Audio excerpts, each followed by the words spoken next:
വചനോദയം. ലൂക്കായുടെ വിശുദ്ധ സുവിശേഷം 2-ാം അധ്യായം 16 മുതൽ 21 വരെയുള്ള തിരുവചനങ്ങൾ നമുക്ക് കാണാം. അവർ അതിവേഗം പോയി മറിയത്തെയും ജോസഫിനെയും പുൽത്തൊട്ടിയിൽ കിടക്കുന്ന ശിശുവിനെയും കണ്ടു.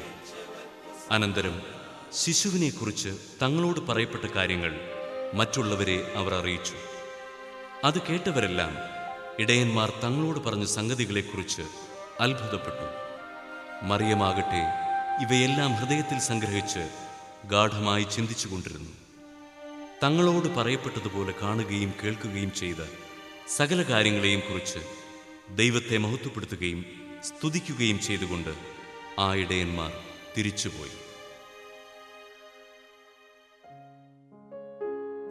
ശിശുവിൻ്റെ പരിച്ഛേദനത്തിനുള്ള 8-ാം ദിവസമായപ്പോൾ അവൻ ഗർഭത്തിൽ ഉരുവാകുന്നതിന് മുൻപ് ദൂതൻ നിർദ്ദേശിച്ചിരുന്ന യേശു എന്ന പേര് അവന് നൽകി.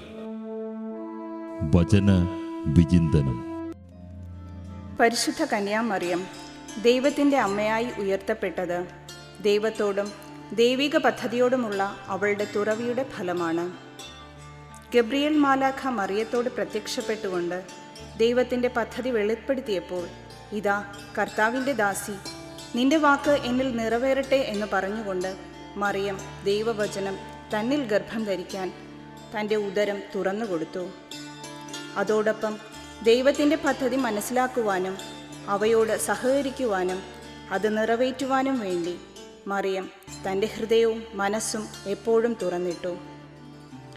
യേശുവിൻ്റെ ജനനത്തെക്കുറിച്ച് ആട്ടിടയന്മാർ തങ്ങൾക്ക് ലഭിച്ച സന്ദേശം ജോസഫിനെയും മറിയത്തിനെയും അറിയിച്ചപ്പോഴും 12-ാമത്തെ വയസ്സിൽ യേശു കാണാതാവുകയും ദൈവാലയത്തിൽ 3-ാം ദിവസം കണ്ടെത്തിയപ്പോഴും അതിനുശേഷവും മറിയം എല്ലാം ഹൃദയത്തിൽ സംഗ്രഹിക്കുന്നതായി കാണാം.